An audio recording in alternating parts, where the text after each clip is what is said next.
Utah Governor Spencer Cox met with state and local government officials at the DPS chopper hangar to discuss the needs of the St. George Regional Airport due to exponential growth and visitation in southwest Utah. The embodiment of local, state, and federal agencies has allowed the new rescue chopper to respond to dozens of emergencies. We've had over 100 rescues this year, found people that are lost. Yeah, just from this. With this chopper. Just one rescue right after the other, and it's been an absolute, just stellar for our area and the safety for the people of southern Utah. And these guys that you see behind you there, they've done just phenomenal work. St. George Regional Airport is currently on the upswing when it comes to demand for air travel. While most regional airports have a control tower for air traffic control, St. George is still relying on communications from out of state. Most Utahns would be surprised to learn that air traffic around the St. George Airport is actually controlled out of LA. That was something I didn't know. And so obviously a low priority. There's so much more traffic coming in here now that we often have conflicts between SkyWest and general aviation. And so what we do need a tower here.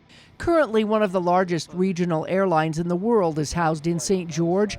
SkyWest flies many commercial flights and would love to expand its wings. Right now, we enjoy a connection to the Delta network into Salt Lake, the United network into Denver, and the American network into Phoenix and Dallas. And we would love to expand our footprint out of St. George, which would hugely benefit the state.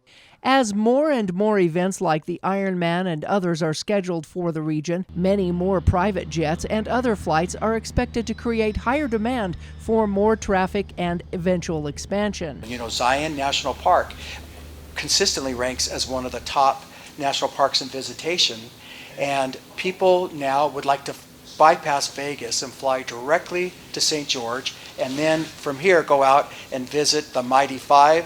They want to go hiking and biking and recreate, and so this airport is unique.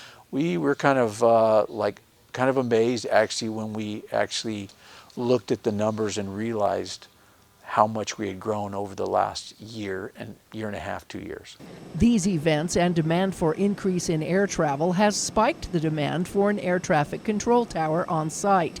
There have been reports of delays due to traffic backups, which causes safety concerns. You'll also see backups on the runway because there's so much traffic coming in, and it can't move as smoothly because you don't have a tower operator that's just getting people in and out. You have to wait for LA to respond, and they've got lots of other things going on as well.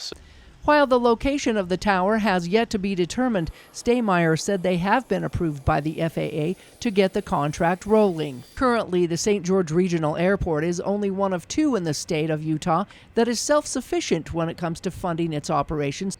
And while the FAA will pay for the employees, it's up to the city and/or state to build the physical structure. Talking about what the cost of that is, getting the permitting that we need, which will probably happen later this year, and looks like it's $15 to $20 million, somewhere in that range. And so we'll be working with the legislature, with the state, with the county, with the FAA to get the money that we need to build that tower, which will keep everyone safe and really allow for the growth that is expected to come and that is already needed here. Cox said the money to pay for this project could come out of the state's rainy day fund. We have 104 people who will sit down and they'll debate how much should go to projects like this and how much should go back to taxpayers. But I think there's a chance to do a tax cut and do some of these.